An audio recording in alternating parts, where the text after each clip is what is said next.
Hi, hello mga mare koy! So here I am again, your kumari, Lady Guard, mga mare. So ayan nga mga mare, night shift si kumari yung Lady Guard mga mare. So ayan, dumaan na naman ako sa Talipapa mare as usual. Pag uwi, laging nag-iisip kung anong lulutuin mga mare para sa pamilya. Ay Diyos ko Lord, Diyos mio marimar.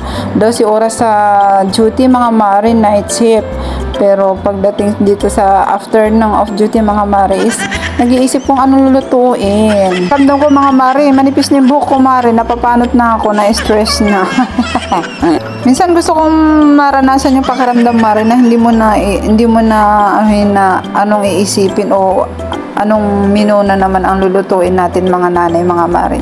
Kailan kaya natin maranasan yung mga ganun mare, yung kumbaga pagdating natin ng bahay mga mare may naluto na, wala ka nang poproblemahin sa uulamin ng mga anak mo. Sa nararanasan ko din yung ganun mare, yung pag uwi mo luto na, may luto na, malinis na ang bahay. Nararanasan ko lang yun pag di ang asawa ko ng Sunday.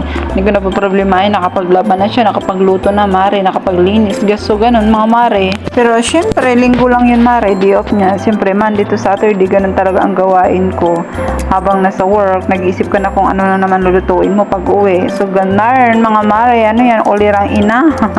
So ayun na mga mare, for the go na tayo mga mare. Tapos na natin mahimay-himay ang ating mga gulay, katulad ng sitaw, talong, okra, patola, mushroom, at saka may dahon din yan ng ampalaya mga mare. Bali, ihuli ko yun ilagay at ibubukod ko mga mare kasi ayaw ng mga anak ko na may mapait silang dyan. Saka habang nagluluto ako mare, nakit ko yung anak ko. Ay, may lagnat kasi yan si kuya mga mare, kaya wala akong katulong sa ng bahay. Bali, may pilay kasi yung paa niya mare, nakuha niya sa pagbabasketball niya. So ayan. So ayan na mga mare, nalagay ko na ang pinakahuli ang ating mushroom. Ay, meron pa pala dyan sunod mare, yung dahon ng alokbati.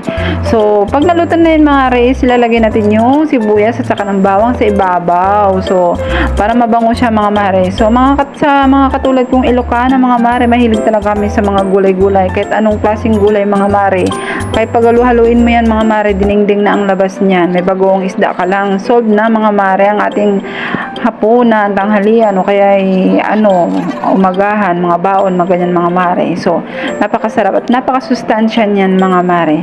So, yung ampalaya yung mare yan, yung ampalaya is binukod ko mare kasi ayaw kong magtagal dun sa sabaw ng ating dinengdeng kasi papait yan mga mare. At saka ayaw kong sa mga anak ko, hindi sila masyado sa mapait mga mare. Baka hindi kumain pag maramdaman nilang may mapait sa kanilang kinakain. After magluto mga mare, so linis-linis muna tayo, ligpit-ligpit bago matulog.